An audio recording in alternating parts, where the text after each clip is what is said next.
하늘에 계신 아버지 하나님, 한 주일 동안 저희들의 삶을 지켜주시고 각자의 집이지만 한 마음으로 모일 수 있게 해주셔서 감사합니다. 저희들을 일찍이 주님의 자녀로 삼아주신 엄청난 축복에 다시 감사드리며 또 안식일을 주셔서 하늘의 복을 내려주시기 위해 저희들을 초대해 주셔서 참으로 감사합니다. 넘치는 하늘의 축복 속에 저희 마음에 기쁨과 평안이 있게 하여 주시옵소서. 세상의 근심, 염려 다 잊어버리고 오직 믿음의 눈으로 주님을 바라보고 어려움과 힘든 일이 있더라도 주님께서 도와주시고 이끌어 주심을 확신하고 모든 것을 주님께 맡기도록 아버지 도와주시옵소서. 먼저 자신을 살필 수 있는 눈을 허락하시어 자신의 부족하고 더러움을 보게 하시어 주님께 가지고 나아가 정결함을 받아 깨끗한 마음으로 살기 원하오니 회개하는 마음을 주시옵소서. 깨끗해진 마음에 주님만을 모시기 원하오니 성령님 저희 마음을 주장해 주시옵소서. 이제 PUC 야영 집회가 가까워 오고 있습니다. 은혜 충만한 집회가 되기를 기도합니다. 오시는 분들이 전염병으로 또 다른 이유로 어려움 당치 않도록 지켜주시고 시간 말씀을 통해 성령의 불길이 타오를 수 있는 기회가 되기를 바라옵니다. 또 이번 주에 선교지로 떠난 분들이 많이 있습니다. 저희 교회에서는 5명이 있습니다. 아버지, 그들의 걸음걸음 행동 하나를 주님께서 보살펴 주시옵시고 돌아올 때까지 아무 어려움 없이 잘 돌아올 수 있게 해주시고 그곳에서 봉사가 그들에게 육적으로 영적으로 치유가 되는 경험이 있을 수 있도록 아버지 도와주시옵소서. 또 아직 우크라이나에는 전쟁이 계속되고 있습니다. 무모한 생명이 희생됨을 막아주시고 하루속히 종전되고 하나님을 찾는 많은 사람들이 일어날 수 있기를 기도드립니다. 이 시간 준비된 말씀을 들을 때 저희 마음을 열어 잘 듣고 깨닫게 하여 주시고 또 삶에 잘 적용하여 주님께 더 가까이 갈 수 있도록 아버지 도와주시옵소서.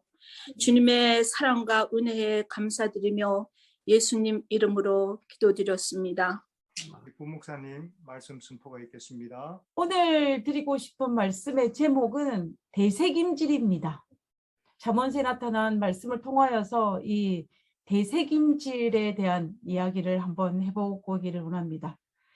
제가 어릴 때 시골에 자랐는데요. 자랄 때 저희 집에 소를 항상 키웠습니다. 제가 어릴 때는. 제가 이 인터넷 설치를 하다가 소를 설치하는데 옛날 저희들 키웠던 소랑 너무 닮았어요. 이 뿔 모양도 닮았고 그들이 표정도 닮은 것 같고 그래서 제가 보면서 야, 옛날에 저희 집에 키웠던 소가 생각이 날 정도로 외부적인 모습들이 굉장히 많이 닮아 있는 것을 제가 봤습니다. 그래서 저는 어릴 때 이 소들을 키웠기 때문에 학교를 마치고 집에 들어오면 오후에 이 소들에게 이렇게 들에 나가거나 아니면 산으로 가서 풀을 뜯게 하는 것이 제가 해야 할 제 몫이었습니다. 그래서 이제 봄에 오나 여름이 되면은 우리 친구들이 학교에 갔다 오면은 하는 일 중에 하나가 뭐냐면 그 동네별로 모여서 이 소를 데리고 어디로 가냐면 산으로 올라가요. 산으로 올라가가지고 소를 산에 풀어줍니다. 그러면 소들은 산에 다니면서 열심히 정말로 쉬지 않고 산에 있는 온갖 풀들을 다 먹습니다. 그동안 이 동네 꼬마아이들이 무엇을 하냐면 주로 하는 놀이가 크게 제가 어릴 때는 제 경험으로는 2가지가 있었는데요. 이 첫 번째는 공기놀이입니다. 저희 동네에서는 이걸 사투리로 깔래라 그랬어요. 그리고 깔래라 그러니까 거의 아시는 분이 별로 없으시더라고요. 이 공기놀이. 공기놀이를 정말 돌을 모아가지고 저희들이 했던 기억이 있습니다. 그리고 또 하나 다른 걸 한 것은 뭐냐면 산꽃이라는 것을 했습니다. 간혹 가다가 이 산꽃을 아시는 분이 계신지 모르겠습니다. 제가 인터넷 찾아보니까 이 산꽃에 대한 기록들이 거의 찾을 수가 없더라고요. 그렇지만은 제가 이제 이 산꽃이 뭐냐 하면은 그 돌을 달구어 가지고 그거 열기로 인해서 감자나 또 고구마나 밤 같은 것을 익혀 먹는 것을 산꽃이라고 합니다. 저희들은 주로 어릴 때는 다른 거는 거의 안 했고요. 감자를 주로 했던 것 같아요. 지금 이거 하는 방법을 제가 간단하게 설명을 드리면은 이렇게 지금 만듭니다. 어떻게 만드냐면 지금 사진에 크게 나와 있는 것처럼 돌들을 탑처럼 쌓아요. 쌓아서 어떻게 쌓냐면 옆에 있는 옹기처럼 위로 수북하게 올라오게 쌓습니다. 그러니까는 그리고 그 가운데에 뭘 지피냐면 불을 지피는 거예요. 불을 지피면 어떻게 되겠습니까? 돌들이 달구어지지 않겠습니까? 근데 그 달구어질 때 그때 옆에는 무슨 작업을 하고 있냐면 물하고 흙을 섞어서 흙떡을 만들어요. 흙떡을 만들고 있고 한쪽에는 불을 지펴서 이제 돌을 달굽니다. 시간이 좀 지나고 나면 돌이 어느 정도 빨갛게 달구어졌을 때는 어떻게 하냐면 그 돌들을 허물어 이 안에 넣었던 불들을 다 끄집어내고 그 속에 감자를 다 넣습니다. 감자를 넣고 난 다음에 그 돌들을 허물어요. 허물면 이렇게 연기가 막 올라옵니다. 그러면 이제 그 다음에 어떻게 하냐면은 지금 이 사진에는 마른 흙을 부은 것 같은데 저희들은 어떻게 했냐면은 흙하고 물을 섞은 진흙 있지 않습니까? 흙떡. 흙떡으로 이 공기가 새지 않도록 연기가 새지 않도록 뜨거운 열기가 새지 않도록 다 바릅니다. 그 다 바르고 난 다음에 마지막 작업으로 뭐냐면 주변에 있는 칡 잎을 떼어가지고 그걸 위에 덮어요. 이게 덮으면은 이제 그 안에 있는 뜨거운 열기가 바깥에 나오지 않고 그 열기가 고스란히 감자를 익히는데 사용되어집니다. 이것을 산꽃이라고 그래요. 이것이 산꽃입니다. 아마 이 경험을 해보신 분이 아마 계실 거라고 생각이 드는데요. 정말 전 어릴 때 이 산에 가서 소에게 밥을 줄 때 잊지 못할 한 추억이 바로 이것입니다. 그래서 이제 이렇게 만들어 놓고 난 다음에 친구들끼리 조금 놀다가 나고 난 다음에 이 흙을 뒤집어내고 돌을 치우면 어떻게 되냐면 이 감자가 익어 있어요. 감자가 익어 있습니다. 지금 사진에 이런 모습은 아니에요. 왜냐하면 사진에는 지금 나무가 있지 않습니까? 그런데 저희들이 했을 때는 나무가 없고 나무를 다 걷어냈기 때문에 이제 돌들 사이에 그 감자가 있는데 이 감자가 아주 잘 익어 있습니다. 어릴 때 먹었던 그 산꽃의 감자 맛은, 구운 감자 맛은 잊지 못할 정도로 맛있는 그런 맛이었던 걸로 제가 기억이 납니다. 이렇게 저희들이 산에서 이렇게 여러 가지 놀이를 하는 동안 소들이 뭘 하고 있습니까? 소들은 온 산을 돌아다니면서 풀이란 풀들은 모조리 쉬지도 않고 정말 열심히 소들이 밥을 먹기 시작을 합니다. 그리고 난 다음에 이제 해가 질 때쯤 되면은 이 소들을 데리고 이제 집에 내려오게 돼요. 집에 내려와서 집에 가면은 그 저녁부터 시작하여서 그리고 그 다음날 아침이 되면 소들이 하는 일이 뭐냐면 되새김질입니다.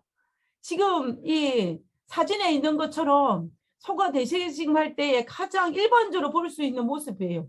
앉아가지고 이 입을 이렇게 우물거리면서 되새김질을 합니다.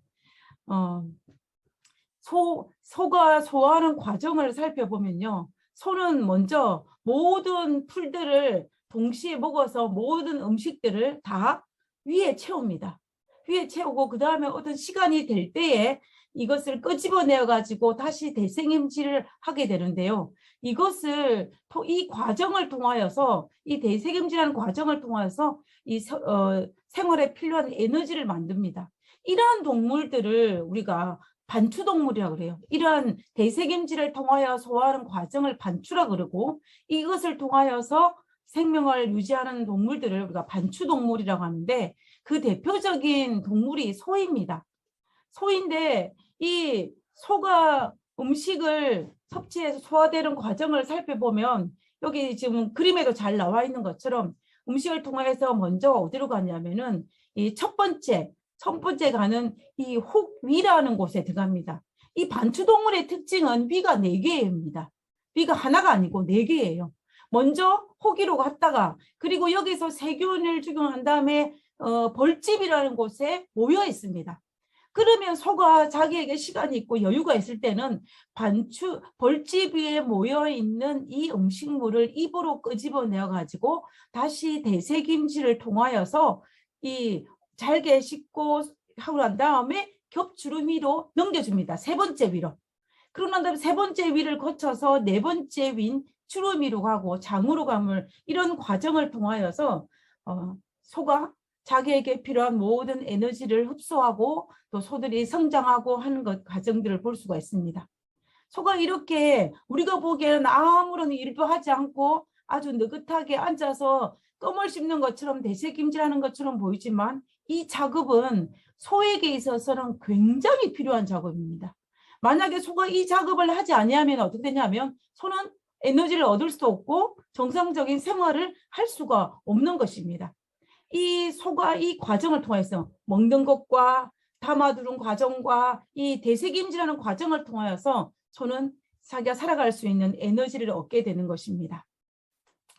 자, 그러면 소들이 대세김질을 통하여서 에너지를 얻는 것을 오늘날 우리가 영적인 것에 비유한다면 이것을 어떤 것에 비유를 할 수가 있을까요? 그것은 묵상으로 비유할 수가 있습니다. 우리가 말씀을 읽고 또 묵상하고 적용하고 이런 모든 과정이 소가 음식을 섭취하여서 대세김질하는 이 반추하는 모든 과정과 굉장히 흡사한 것을 볼 수가 있습니다. 우리는 말씀을 일단 먹어야 되고 그리고 먹고 난 다음에 내 마음판에 담아두어야 합니다. 이 담아두는 것만으로 끝나면 안 되고 그리고 내 삶 속에서 어떤 일이 발생했을 때 그 담아둔 말씀을 끄집어내서 내가 되씹으면서 내 삶 속에 실천을 하고 적용을 해야만이 우리의 영적 생활이 건강해질 수 있다는 것입니다. 그래야 이 말씀이 하나의 지식으로 남지 아니하고 내 삶의 힘이 되고 내 삶의 활력이 돼서 우리가 영적으로 건강한 그러한 삶을 살 수가 있음을 우리는 알 수가 있습니다. 만약에 우리가 말씀을 읽고 그 말씀을 내 마음판에 담아놓기만 한다거나 아니면 하나의 지식으로만 생각한다면 우리는 아무리 말씀을 많이 먹고 아무리 말씀을 많이 듣고 아무리 말씀을 많이 읽었다 할지라도 그 말씀이 이 소처럼 되새김되지 아니하고 묵상되지 않기 때문에 우리는 영적으로 빈곤한 그리스도인의 모습으로 살 수밖에 없는 것입니다. 소가 반추, 되새김질을 하지 아니하면 절대로 정상적인 삶을 살 수 없는 것과 마찬가지로 우리 그리스도인은 어쩌면은 하나님의 말씀을 먹고 되새김질을 해야만이 묵상을 해야만이 우리는 영적으로 건강한 우리의 삶의 신앙의 연수에 따라서 그런 그리스도인의 모습을 가질 수 있게 되는 것입니다.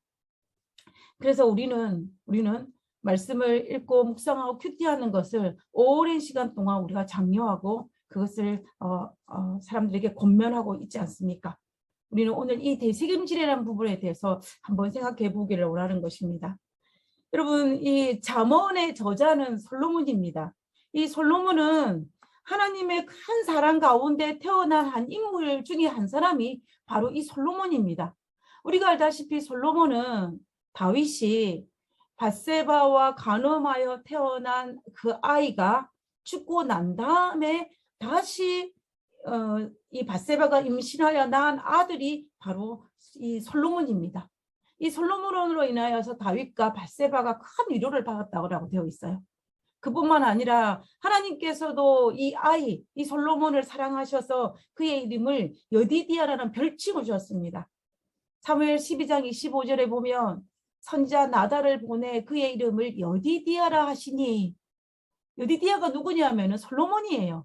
여디디아라 하시니 이는 여호와께서 사랑하셨기 때문이더라 라고 성경은 기록하고 있습니다. 왕이 된 이후에 솔로몬은 정말 기브온 산당에서 하나님께 1000번째를 드리는 그러한 왕이었고, 그리고 하나님께 지혜를 구한 그 왕이었습니다. 하나님께서는 정말 이 부귀와 영화를 구하지 아니한 이 솔로몬을 정말로 높이 드사 그에게 지혜를 허락하시고 그에게 부귀와 영화를 허락하심으로 그런 정말로 좋은 탄탄대로를 걸었던 왕 중에 한 명이 바로 이 솔로몬이었습니다. 그뿐만 아니라 솔로몬의 지혜가 얼마나 많았는지 하나님께 받은 그 지혜를 가지고 잠언 3천을 기록하였다라고 성경은 기록하고 있어요. 그만큼 솔로몬은 굉장히 지혜가 많았다라는 것을 우리는 그 어느 누구도 부인할 수 없습니다. 하나님께서 인정한 이 땅에서 지혜가 가장 많은 사람이 바로 솔로몬이었다라고 해도 그 어느 누구도 반박을 하지 못할 것입니다. 그래서 우리가 이 잠언은 솔로몬의 지혜가 충만했을 때에 하나님의 영광을 받고 기록한 책이 바로 이 잠언서입니다. 잠언서입니다. 그런데 문제가 뭐냐면, 근데 문제는 이렇게 지혜가 충만한 가운데 잠언서를 기록할 만큼 솔로몬은 지혜로웠는데 자신의 지혜에, 자신의 겉면에 넘어져서 정말 우리가 알다시피 노년에는 이방신을 섬기는 우상 숭배자로 전락했다는 것은 우리에게 굉장히 쇼킹한 일입니다. 여러분, 우리는 오랫동안 솔로몬이 젊어서 그런 지혜를 가졌고 노년에 이렇게 바뀌었다는 것을 오랫동안 들었기 때문에 우리에게 별로 큰 놀라움을 주지 않을지 모르지만 가만히 생각해 보면은 어떻게 솔로몬이 그렇게 젊은 날 그렇게 놀라운 지혜와 그렇게 놀라운 영성을 가졌었는데 어떻게 1000번째를 드릴 수 있을 만큼의 지혜와 하나님에 대한 신앙과 믿음과 하나님의 사랑을 받았던 그 인물이 어떻게 우상 숭배자의 벗으로 바뀌었는지는 우리가 참으로 놀랍지 않을 수가 없는 것입니다. 도대체 무엇이 그를 이렇게 바뀌었을까요? 무엇이 잘못되었기 때문에 그가 이렇게 변할 수 있을까요? 우리는 생각해 볼 필요가 있는 것입니다. 왜 그랬을까요? 우리가 알다시피 성경은 이렇게 기록하고 있습니다. 왕은 후비가 700인이요 빈장이 300인이라. 왕비들이, 주어가 누굽니까? 왕비들이 왕의 마음을 돌이켰더라. 솔로몬이 나이 늙었을 때의 왕비들이 그 마음을 돌이켜 다른 신들을 쫓게 하였으므로 왕의 마음이 그 부친 다윗의 마음과 같지 아니하여 그 하나님 여호와 앞에 온전치 못하였더니. 우리는 열왕기상 11장에 있는 이 말씀을 통하여서 솔로몬이 어떻게 왜 바뀌었는지를 성경은 정확하게 이야기하고 있습니다. 왕비들이 솔로몬의 왕의 마음을 돌이켰다라는 것입니다. 어떻게? 젊었을 때 가졌던 그 마음에서 우상을 숨기는 마음으로 돌이켰다라고 하는 것입니다. 우리가 너무나 오랫동안 들었던 말씀이에요. 그죠? 그러면 모든 책임들을 다 왕비에게 돌리면 될까요? 그럴 수 없습니다. 왕비들이 아무리 솔로몬의 왕의 마음을 돌이키려고 한다 할지라도 그 마음을 돌이킨 장본인은 누구예요? 솔로몬이에요. 솔로몬이 아무리 왕비들에게 모든 책임을 전가한다 할지라도 그 모든 책임의 주체는 누구냐면 왕 솔로몬 자신이라는 것입니다. 그러면 솔로몬이 왜 이 여인들의 마음에 말에 의해서 그의 마음이 돌려지게 되었는지에 대해서 우리가 한번 생각해 볼 필요가 있다는 것입니다. 우리가 세상을 살아가면서도 우리를 유혹하는 것들이 너무 많습니다. 우리가 넘어질 수 있는 것들이 너무 많습니다. 우리가 하나님을 사랑하는 마음에서 반대되는 마음으로 돌리기 위해서 사탄은 우는 사자처럼 덮이다라고 하였습니다. 그러면 그 많은 유혹들 앞에 솔로몬은 왕비들이 그렇게 했다면 우리 삶 속에서는 그 외에 여러 가지 것들 중에서 우리가 어떻게 우리 마음을 돌이키지 아니하고 끝까지 예수님 오시는 그날까지 나에게 주어진 생명이 다하는 그날까지 마음을 돌이키지 않고 있을 수 있을 것인지는 우리에게 큰 숙제이고 우리에게 도전이라는 것입니다. 우리는 그 부분에 대해서 한번 생각해 볼 필요가 있습니다. 이 솔로몬의 아버지 다윗과 그의 아들 솔로몬은 많은 부분에 닮았지만 영적인 부분에서 아주 큰 차이점이 하나 있습니다. 그것이 뭐냐면은 이 다윗의 생애와 솔로몬의 생애 두 개를 비교해 보면은 다윗과 솔로몬에게 영적인 삶에 있어서 큰 차이점의 하나는 우리 성경에서 보면은 이 다윗의 생애를 기록하고 있는 이 사무엘과 역대기에 있는 보면은 이 다윗이 여호와께 묻자와 가로되라는 성경 구절이 굉장히 많이 있어요. 그 말은 무슨 말입니까? 다윗은 하나님께 무엇인가를 여쭈었다는 것입니다. 다른 말로 하면 하나님께 기도했다는 이야기예요. 그러면 솔로몬은 기도하지 않았습니까? 1,000번제를 드리고 기도했잖아요. 솔로몬도 기도를 했습니다. 그런데 우리가 다윗의 전생애와 아버지 다윗의 전생애와 아들 솔로몬의 전생애를 살펴보면 다윗은 그 묻자와 가로대가 많은 부분을 차지하였고 그가 왕위에 오고 난 다음에 이 하나님께 묻자와 가로대라는 말이 성경의 기록엔 줄어들었지만 그러나 곳곳에는 하나님에 대한 이야기가 나와 있는 것을 볼 수가 있습니다. 그러나 그의 아들 솔로몬은 그 부분이 아버지 다윗에 비해서 아주 적습니다. 그리고 특별히 다윗은 많은 시편을 적었습니다. 시편을 무려 시편이 보면은 73편을 73개의 시편을 적었다라고 성경 기록하고 있어요. 그러면 솔로몬은 몇 편을 지었나? 솔로몬은 단 2개를 지었습니다. 우리가 지혜로 따진다면 다윗보다 그의 아들 솔로몬이 훨씬 더 지혜로웠을 것입니다. 그럼에도 불구하고 솔로몬은 시를 딱 2개밖에 지었지 않았다는 거예요. 그러면 물론 재주가 달라서 다르다고 표현할 수 있을지 모르지만 시라는 것이 무엇입니까? 시편이라는 것은 하나님의 찬양이긴 하지만 자기가 그것을 작사했다는 것은 묵상입니다. 하나님의 말씀을 그것을 내 삶 속에 적용하여서 내가 이때에 어떻게 해야 될지, 내 신앙은 어떤 신앙을 가져야 할지, 내가 어떤 믿음을 가져야 할 것인지를 되새기고 토해내서 하나의 찬양으로 만든 것이 바로 시편입니다. 다윗이 사울의 왕위에 쫓겨 도망 다닐 때에 그가 왕위에 오르난 다음에 수많은 어려운 일이 있을 때마다 그런 시편을 적었습니다. 그 말은 뭐냐면 그런 일이 발생하실 때마다 하나님의 말씀을 소처럼 마음밭에 두었던 것을 끄집어내어서 되새김질해서 하나의 시편으로 완성했다는 것을 우리는 시편을 통하여서 알 수가 있는 것입니다. 우리가 다윗의 신앙을 보려면 시편을 보며 다윗이 어떤 신앙을 가졌는지를 알 수가 있어요. 그러나 우리가 알다시피 이 솔로몬은 그렇게 지혜가 많았음에도 불구하고 그런 부분이 굉장히 적어요. 우리가 이 말을 통하여서 아버지 다윗과 아들 솔로몬에게 영적인 가장 큰 차이점은 바로 뭐냐면 하나님의 말씀을 묵상하는 그 빈도가 그것이 굉장히 차이가 난다는 것을 우리가 알 수가 있다는 것입니다. 만약에 솔로몬이 하나님의 말씀을 아버지 다윗처럼 씻고 또 씻고 묵상하고 그것을 나의 삶 속에 적용하였다면 우리가 이 40년 왕위 통치 기간에 솔로몬의 그 후반부의 그런 모습은 절대로 등장하지 않았을 것입니다. 비근한 예로 이 한 가지를 한번 살펴보겠습니다. 하나님께서 모세를 통하여서 이스라엘 백성들이 가나안 땅에 가면 만약에 너희들이 혹 왕정 정치를 하게 되면 왕이 지켜야 할 규칙들을 몇 가지를 알려주었습니다. 그 중에 신명기 17장 17절에 보면 아내를 많이 두어서 그 마음을 미혹되게 말 것이며 누구는? 왕은. 은금을 자기를 위하여 마음이 쌓아두지 말 것이니라. 누구는?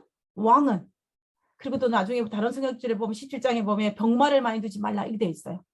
지금 제가 살펴보기를 원하는 건 2가지입니다. 아내를 많이 두어서 그 마음을 미혹하지 말고 은금을 자기를 위하여 많이 쌓아두지 말아라. 이렇게 하나님께서 권면을 했어요. 그는 신명기에 기록되어 있는 말씀입니다. 모세 오경의 말씀이에요. 이 말씀을 솔로몬이 몰랐을까요? 당연히 알았죠. 솔로몬은 이 모든 것을 너무나 잘 알았습니다. 그럼에도 불구하고 우리가 앞에 읽어봤던 것처럼 솔로몬은 많은 아내를 두었습니다. 그 또 누구를? 이방 여인들을 수백 명의 아이들을 아이들을 수백 명의 여인들을 아내로 맞이했어요. 그 다음에 은금을 자기를 위해 많이 쌓아두지 말라 그랬는데 솔로몬이 어떻게 했습니까? 은과 금을 쌓을 곳이 없어서 금으로 방패를 만들어서 창고에 넣어놓고 방패를 만들어서 이 호위대장에게 주어가지고 그 방패를 들고 지키게 하였습니다. 그리고 너 그럼에도 말미암고 더 많아가지고 금으로 기둥을 입혔다 그랬어요. 그만큼 얼마나 많은 금들을 이 솔로몬이 쌓아두고 저장해 두었는지를 우리는 성경을 보면은 확인할 수가 있습니다. 저는 이 말씀을 보면서 이 솔로몬이 분명히 신명기에 이 말씀을 읽었는데 솔로몬은 어떻게 하지 않았다는 거예요. 이 말씀을 별로 개의치 않았다는 이야기입니다. 그렇기 때문에 아내를 많이 두었고 은금을 쌓아둘 수가 있었을 거예요. 만약에 그 말씀을 내가 깊이 새기고 묵상하고 되새기고 되새김질했다면 그 말씀이 걸려서 아내를 이방 여인을 아내로 맞이하는데 주춤하였을 것이고 그리고 은금을 쌓아두는데 주춤하였을 것입니다. 그렇지만 우리가 솔로몬의 생애의 모습들을 살펴보면 어디 곳에 가서도 아내를 맞이하는데 주춤하였거나 은금을 쌓아두는데 주춤했다는 기록은 전혀 없어요. 그렇기 때문에 그것은 말씀으로 가지고 내 마음에 어떻게 두기는 하였지만 지식으로 가지고 있기는 하였지만 뭐 하지는 못했다? 그것을 되새김질하여서 자신의 영적인 삶으로서 에너지로 만드는 데는 부족하였다라는 것이 되는 것입니다. 자, 그리고 또 특별히 우리가 솔로몬은 잠언서에 보면은 어느 부분에 대해서 많이 언급을 하고 있냐면 특별히 여인들에 대한 이야기가 굉장히 많이 있어요. 유독 정말 젊어서 취한 아내에게 만족하고 음녀나 이방 여인을 취하지 말라는 말씀이 굉장히 많이 있습니다. 솔로몬이 잠언서에 이런 권면을 한 거예요. 본인이 권면한 것입니다. 이것이 너를 지켜서 악한 계집에게 이방 계집의 혀를 후리는 말에 빠지지 않게 하리라. 그리하면 이것이 너를 지켜서 음녀에게 그리고 말로 후리는 이방 계집에 빠지지 않게 하리라. 이 말씀이 잠언서에 보면 굉장히 많이 등장하는 것을 볼 수가 있어요. 우리는 이것을 통하여서 솔로몬이 이방 여인에 대한 위험성을 너무나 잘 알고 있다는 것입니다. 그리고 이 이방 여인들이 후리는 말이 얼마나 악독하고 덕이 되지 아니하고 자기를 정말 큰 위험에 빠진다는 것을 솔로몬은 너무나 잘 알고 있다는 것입니다. 자, 그래서 솔로몬이 말하고 있는 이것이 무엇입니까? 이것을 너를 지켜서 이것이라고 등장하는데 이것의 수치가 뭐냐면은 우리가 앞에 있는 성경절에 나옵니다. 잠언 60장 20절에서 21절에 보면 내 아들아 내 아비의 명령을 지키며 내 어미의 법을 떠나지 말고 아비의 명령, 어미의 법 무엇입니까? 율법입니다. 21절에 보면 그것을 항상 내 마음에 새기며 그것이 아비의 명령이고 어비의 법이며 율법을 내 마음에 새기며 내 목에 매라는 것입니다. 그래서 솔로몬이 이것을 지키면 누구를? 이방 여인을 가까이 하지 말고 후리는 말에 넘어가지 않을 것이니 이 율법을 잘 지켜라고 이 솔로몬은 계속해서 잠언에서 반복하여 말씀하고 있는 것을 볼 수가 있어요. 우리는 이것을 통해 솔로몬은 너무나 잘 알고 있다는 것입니다. 다른 말로 하면 솔로몬은 이 모세 오경에 대한 지식 그리고 왕으로서 해야 될 율법과 지식에 대해서는 솔로몬은 너무나 잘 알고 있었다라는 결론이 나오는 것입니다. 그런데 솔로몬이 그렇게 젊은 날 했지만은 정말 노년에 자기가 그렇게 권면했던 그 권면에 지키지 못하고 제약에 빠져 허우적거리고 정말 이 모든 것들을 다 경험하고 난 다음에 과거를 되돌아보며 후회하면서 회개하면서 그가 마지막으로 남긴 이 전도서 결론을 그가 이렇게 지었습니다. 일의 결국을 다 들었으니 하나님을 경외하고 그의 명령을 지킬지어다. 이것이 이 말씀이요. 하나님을 경외하고 그의 명령, 계명을 지킬지어다 이 말씀이 솔로몬의 생애의 결론입니다. 그 똑똑한 솔로몬의 결론이 바로 이것인 것입니다. 우리는 이 솔로몬의 전생애를 통하여서 솔로몬은 그의 아비 다윗같이 말씀을 묵상하지 않았기 때문에 그런 젊은 날 가졌던 그 지혜를 다 활용하지 못하고 노년의 그런 고통을 겪은 것입니다.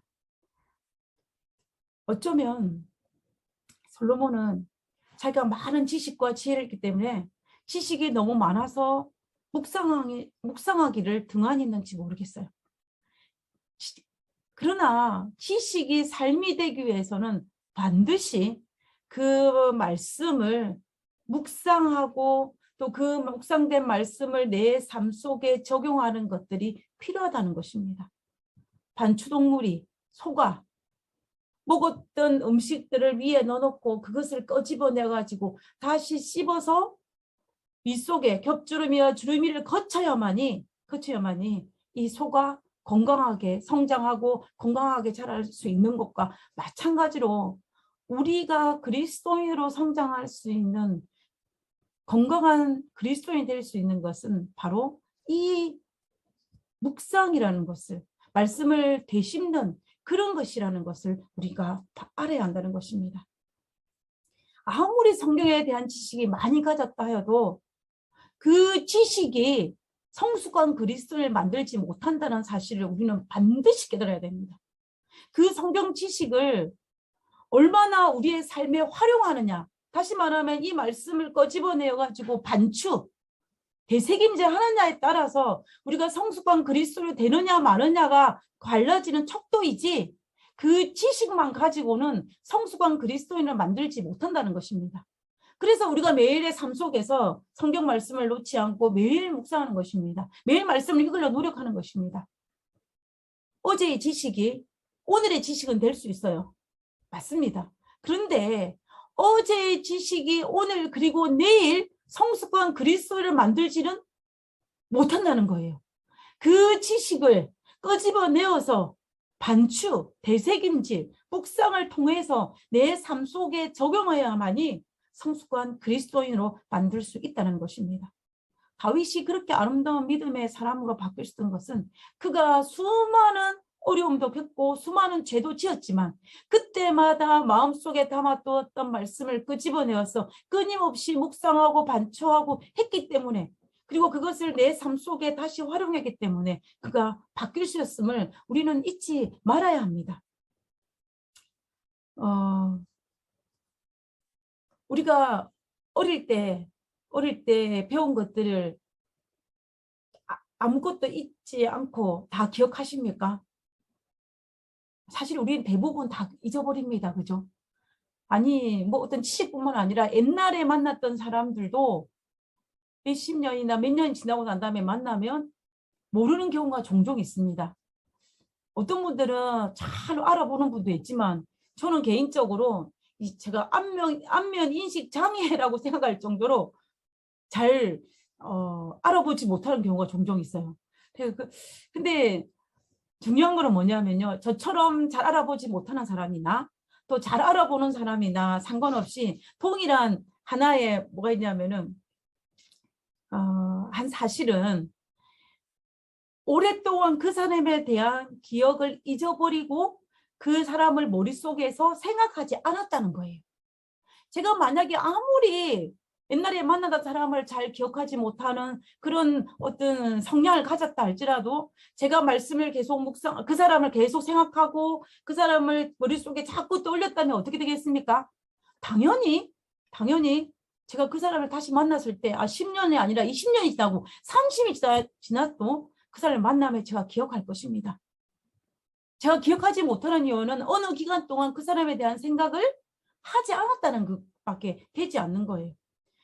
우리가 이 사실을 볼 때에 하나님의 말씀도 우리가 얼마나 시간이 날 때마다 묵상하고 또 묵상해야 되는지를 우리가 알 수 있는 그 비결이 바로 여기에 있음을 볼 수가 있습니다. 우리가 평생 말씀을 소리에 놓지 않는 이유, 그리고 평생 동안 말씀을 듣는 이유가 바로 여기에 있는 것입니다. 우리가 우리 생애를 지나서 보면은 탕자에 대한 비유를, 그 말씀을 얼마나 많이 읽었습니까? 그리고 얼마나 그 본문에 대한 설교를 많이 들었습니까? 요셉도 마찬가지예요. 요셉에 대한 이야기를 얼마나 정말 셀 수 없을 만큼 설교를 들었고, 또 설교를 하는 사람도 한 번이 아니라 여러 번 그 설교를 하였을 것입니다. 그런데 어떻게 됩니까? 설교를 들을 때마다 깨닫는 것이 달라요. 그 부분의 말씀을 읽을 때마다 깨닫는 것이 다릅니다. 설교를 하는 사람도 과거에 했던 똑같은 본문을 가지고 설교를 해도 이번에 했을 때의 설교의 초점과 또 나중에 했을 때의 설교 초점이 달라집니다. 그런 것을 볼 때에 정말 이 하나님의 말씀을 가지고 우리가 얼마나 묵상하고 묵상해야 되는지를 우리가 알 수 있는 부분이라고 할 수가 있습니다. 솔로몬은 이 부분에서 실패한 거예요. 하나님의 말씀에 대한 지식은 정말 많았지만 그러나 하나님의 말씀을 지속적으로 묵상하고 되새김질하고 그것을 내 삶에 적용시키는 데는 솔로몬이 실패한 것입니다. 그래서 성경에 분명히 기록되어 있는 아내를 많이 두지 말라, 우상 숭배하지 말라, 은금을 많이 쌓아두지 말라, 이런 수많은 말씀들이 있었음에도 불구하고 그걸 알았음에도 불구하고 그의 삶 속으로 옮기는 데는 솔로몬이 실패했다는 것을 우리가 알 수가 있는 것입니다. 우리가 이 지혜로운 솔로몬이 실패한 이방 여인들이, 왕비들이 솔로몬의 마음을 돌이켰는데 그 마음을 돌이키게 된 근본 이유는 왕비에게 있지 아니하고 하나님의 말씀을 묵상하여 자신의 삶에 적용시키지 않은 솔로몬에게 있음을 우리는 분명히 솔로몬의 세계를 통해서 알 수가 있는 것입니다. 그렇다면 오늘날 우리가 이 마지막 때를 살아가면서 우리를 유혹하는 수많은 유혹들에서 넘어가지 아니하고 끝까지 그리스도인으로 살아갈 수 있는 방법이 뭐냐면 바로 묵상입니다. 그 방법이 하나님 말씀을 씹고 씹는 거예요.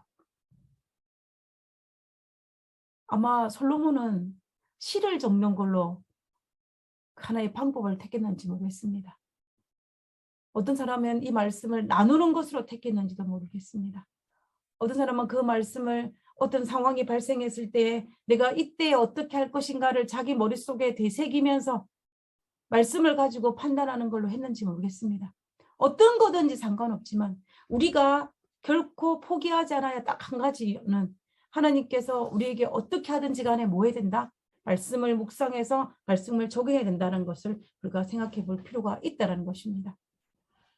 자, 그러면 저는 지금은 우리가 많이 들었지만 잠언서에 나타난 몇 가지 교훈들에 대해서 한번 살펴보기로 합니다. 잠언에는 여러 가지 교훈들이 있는데 제가 두 가지만 한번 살펴보기로 하는데요.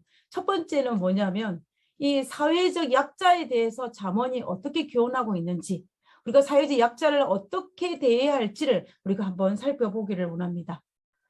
잠언 14장 31절에 보면 가난한 사람을 학대하는 자는 그를 지으신 이를 멸시하는 자요. 궁핍한 사람을 불쌍히 여기는 자는 주를 존경하는 자니라. 가난한 자를 조롱하는 자는 이를 지으신 주를 멸시하는 자요. 사람의 재앙을 기뻐하는 자는 형벌을 면치 못할 것이라. 이 성경에 보면 분명히 나와 있습니다. 가난한 자를 학대하는 자는, 가난한 자를 조롱하는 자는 그를 지으신 하나님을 멸시하는 것이라고, 조롱하는 것이라고 되어 있어요. 우리가 하나님을 다 사랑하는 사람들입니다. 우리는 하나님을 존경하기를 원합니다. 그 방법이 잠언에서는 뭐라고 하냐면 궁핍한 사람을 불쌍히 여기는 것이라고 했습니다.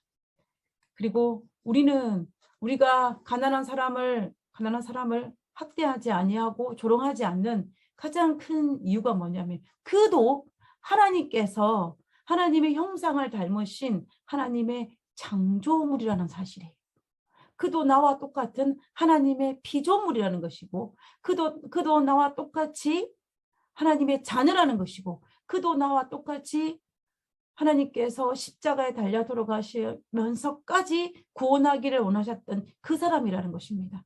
그렇기 때문에 우리가 그가 가난한 사람이든지 부자이든지 권력을 가졌든지 가지 않았든지 아무 상관없이 우리는 그를 사랑하고 또 학대하지 아니하며 불쌍히 여기는 것이 우리의 몫이라는 것을 우리가 볼 수가 있습니다. 저는 간혹 가다가 옛날부터 알고 있는 사람, 아주 친한 사람이거나 아주 내가 존경하는 사람들의 자녀들을 만날 경우가 종종 있어요. 이제는 여러분들도 야영에 가다가 보면은 누구의 자녀다, 뭐 누구의 뭐다 이런 들을 만나는 사람이 만나지 않습니까? 그러면 우리가 어떻게 합니까? 저는 개인적으로 그 아이를 본 적이 한 번도 없어요. 근데 내가 본 거는 그 아이의 부모를 본 것입니다. 그럼에도 불구하고 그 아이에게 우리가 어떻게 합니까? 먹을 것도 사주고, 또 다독거리기도 하고, 또 그에게 뭐 필요한 것이 없는지 체크하고 뭐 챙겨주기도 하고, 이렇게 하지 않습니까? 우리가 그 아이 때문에 하는 것이 아니라 누구 때문에 합니까? 그 아이의 부모 때문에 하는 거예요. 마찬가지입니다. 저는 우리가 이 땅에 살아가면서 어떤 가난한 자나 또 이런 사람들, 또 특별히 예를 들어서 나를 힘들게 하는 사람이나 나의 원수나 나에게 뭐 안 좋게 하는 사람이나 그 사람을 보지 말고 그를 지으신 하나님을 바라보며 그를 뭐하지 말라, 멸시하거나 조롱하지 말고 그에게 선대하며 그를 사랑하라고 하나님께서 말씀하고 계시는 거예요. 이것이 하나님의 말씀입니다. 저는 이 말씀이 그런 면에서 너무 좋은 것 같아요. 잠언 19장 17절에 보면 가난한 자를 불쌍히 여기는 것은 여호와께 꾸이는 것이니 그 선행으로 갚아주시리라 그랬습니다. 내가 나의 원수나 가난한 자나 필요한 것들에서 도와주는 것은 하나님께 빚지는 거, 하나님이 나에게 빚지는 거라는 것입니다. 그러면 하나님께서 그걸 어떻게 하시겠다? 갚아주시겠다라고 말씀하고 계시는 것을 볼 수가 있어요. 저희 친정 어머니께서 입버릇처럼 말씀하시는 것 중에 하나가 뭐냐면 타인에게 선을 베풀어라는 것입니다. 그러면 돌아서 나에게 복이 되어 돌아오겠다는 말씀을 어릴 때부터 굉장히 많이 하셨어요. 이번에 한국 왔더니 또 그 말씀을 하시더라고요. 저는 이것이 한국에 있는 어른들의 생각과 동시에 성경에도 똑같다는 것입니다. 이 잠언 11장 1절에 보면 솔로몬은 너는 내 떡을 우리에 던져라. 여러 날 후에 도로 찾으리라 그랬습니다. 똑같은 말씀이에요. 그 잠언 19장 17절에 내가 가난한 자의 하는 것은, 가난한 자를 불쌍히 여기는 것은 여호와께 꾸이는 것이니 그 선행을 갚아주리라. 똑같은 말씀입니다. 똑같은 뜻이에요. 똑같은 뜻입니다. 신약에 와서도 마찬가지입니다. 신약에 와서도 예수님께서 권면하시기를 지극히 작은 자 하나에게 한 것이 곧 누구에게 한 것이라고 했습니다. 곧 내게 한 것이라고 했습니다. 내게 한 것이. 벗었을 때 옷을 입혔고 병들었을 때 돌아보았고 옥에 갇혔을 때 와서 보았던 이 모든 것들이 다 누구에게 한 것이라? 곧 내게, 하나님께 한 것이라고 예수님께서 말씀하셨어요. 그렇기 때문에 우리가 다른 사람에게 선을 베풀며 그것이 이 땅에 들어올 뿐만 아니라 하나님께서 약속하셨습니다. 선행으로 갚아주리라. 우리가 만약에 이 세상의 모든 만물들을 바라보는 관점이 하나님께서 우리에게 주시는 말씀을 가지고 바라볼 수 있는 관점으로 이 모든 세상을 바라보고 모든 피조물을, 나를 포함한 피조물을 바라본다면 우리는 약자나 가난한 자나 심지어 원수라 할지라도 우리는 어리석은 사람으로 행동하지 아니하고 올바른 그리스도인으로 행동할 수 있을 것입니다. 나를 힘들게 한 그 사람도 하나님의 피값으로 산 영혼이기 때문에 우리는 결코 어리석은 행동을 하지 않을 수 있게 될 것이라는 것입니다. 그러므로 우리는 말씀을 통하여서 변화되는 것이 우리에게 필요하다는 것입니다. 두 번째는 분노에 관한 문제입니다. 잠언 22장 24절에 보면 노를 품는 자와 사귀지 말며 울분한 자와 동행하지 말지니라고 되어 있어요. 성경에는 노하기를 더디하는 자는 용사보다 낫고 슬기로운 사람이라고 거듭거듭 이야기하고 있습니다. 그러면서 잠언에서는 정말 많이 언급하고 있는 것을 분노를 쉽게 내는 자를 경계하라고 이야기하고 있고, 누가? 솔로몬이. 노하기를 더디하라고 경계에 경계를 더하라고 말하고 있습니다. 분을 쉽게 내는 자는 다툼을 일으켜도 노하기를 더디하는 자는 시비를 거치게 하느니라.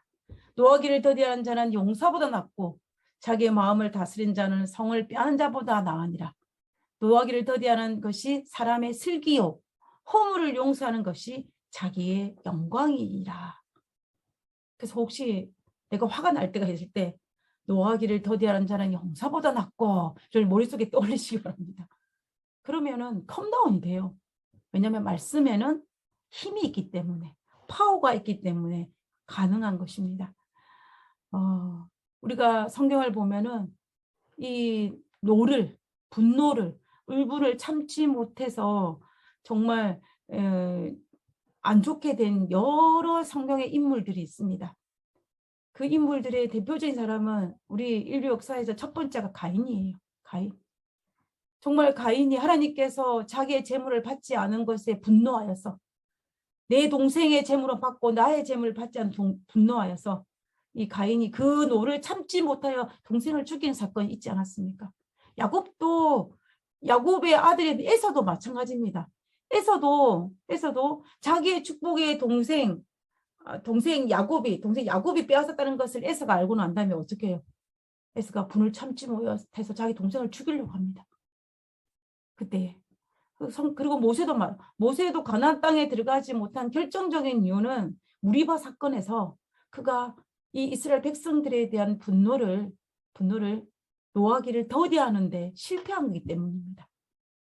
사울 왕도 마찬가지죠.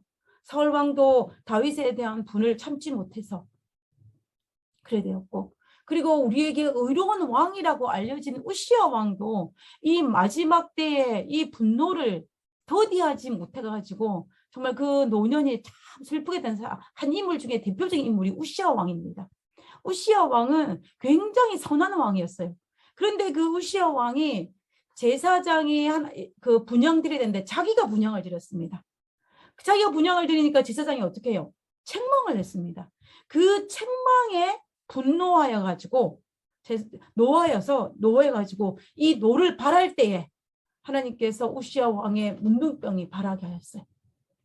그래서 우시야 왕은 마지막에 이 노하기를 더디하라는 이 말씀을 들었어야 했는데 참 안타까운 그걸 볼 수가 있는 것입니다. 어떤 사람이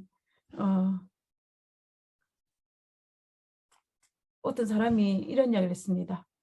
어떤 사람이 자기 젊은 날을 회상하면서 자기가 분노로 인해서 자기 생애가 망쳐진 것을 깨닫고 난 다음에 그가 고백하기를 뭐라고 고백했냐면, 짧은 인생을 행복하게 살기도 바쁜데 분노로 허비한다면 참으로 억울한 일인 것을 이제야 깨닫나니라고 하면서 한탄을 했다고 합니다. 우리가 남아있는 이 시간 동안 행복하고 살기도 바쁜데 우리가 분노로 허비해서 그런 정말 억울한 일은 우리에게 없어야 할 것입니다.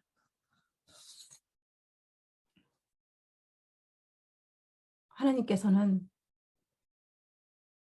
그리고 솔로몬은 우리가 분노를 다스리는데 그 방법이 뭐라고 솔로몬을 권면을 하고 있냐면은 잠언 22장 23절에 대저 여호와께서 신원하여 주시고 또 그를 노력하는 자의 생명을 빼앗으리라 그랬습니다.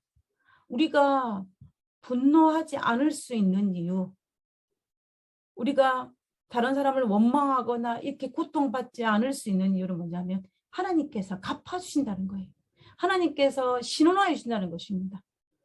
그렇기 때문에 우리는 하나님께서 나의 억울함을 풀어주시기 때문에 우리는 우리의 영혼을 좀먹는 노를, 울분을 품을 필요가 없다는 것입니다. 그러므로 원수 갚는 것은 내 몫이 아니라 누구 몫이에요? 하나님 몫이에요. 그래서 그것을 하나님께 넘기는 것이 우리 그리스도인의 해야 할 일입니다. 이것이 그리스도인과 비그리스도인이 가진 아주 놀라운 차이점입니다. 우리는 분노를 내가 가지고 있지 않냐고 넘겨주는데 비그리스도인들은 그 분노를 고스란히 자기가 가지고 자기가 해결하기 때문에 완전히 다른 결과를 가져오는 것을 우리가 볼 수가 있는 것입니다. 우리는 잠언서에 나타난 이런 우리 삶에 있어서 아주 직접적인 분노 문제라든지 세상의 사람들을 어떻게 대해야 되는지를 이런 모든 말씀들이 잠언서에 있습니다. 제가 어릴 때 많은 분들이 저에게 뭐라고 말했냐면 잠언서를 읽으라는 권면을 들었어요. 그리고 저도 사실은 이 젊은이들에게, 학생들에게 이 잠언을 읽으라고 많은 권면을 했습니다. 그런데 제가 생각하기는 뭐냐면 이 잠언은 젊은이들만 읽어야 될 것이 아니라 남녀노소를 불문하고 이 말씀을 내 삶 속에 적용하여서 내가 실제적으로 어떻게 살아야 할지를 가장 많은 부분 담겨져 있는 책이 바로 이 잠언서라는 것입니다. 그래서 우리는 이 잠언서에 있는 말씀을 누구처럼 솔로몬처럼 지식으로만 알지 말고 그것을 끄집어내어서 씹고 또 씹고 또 씹고 되새김질하여서 그것을 내 삶에 적용할 때 우리는 누구처럼 다윗처럼 실패하지 않은 그리스도인으로 살아갈 수 있는 것입니다. 내가 아무리 많은 지식을 가져도 되새김질을 하지 아니하면, 묵상을 하지 아니하면 어떻게 된다? 솔로몬처럼 실패할 수 있다는 사실을 우리는 반드시 기억해야 됩니다. 그러므로 우리는 소처럼 열심히 먹고 시간이 날 때마다 먹었던 그 말씀을 꺼집어내서 되새김질함으로 말미암아 우리의 그리스도인의 모습이 영적으로 건강한 그러한 모습으로 살아갈 수 있는 우리 모두가 되기를 간절히 바라면서 오늘 말씀을 마치고자 합니다.